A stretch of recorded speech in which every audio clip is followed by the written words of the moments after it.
अबू दाऊद की रिवायत है, सईदा आयशा रज़ी अल्लाह तआला अन्हा जहन्नम को याद करके रोने लगी। नबी अलैहिस्सलातु वस्सलाम ने पूछा, क्यों रो रही हो? ए अल्लाह के नबी, जहन्नम की याद ने रुला दिया।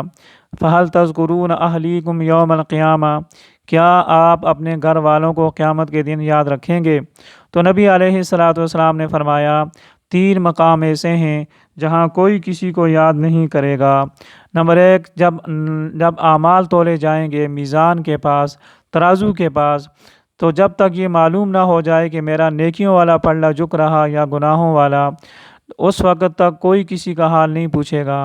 नंबर दो, जब ऐलान होगा अपने नामा आमाल ले जाओ, तो हर इंसान इस फ़िक्र में होगा कि पता नहीं दाएं हाथ में मिलता है, बाएं में मिलता है या पीठ के पीछे से मिलता है। कोई किसी का हाल नहीं पूछेगा।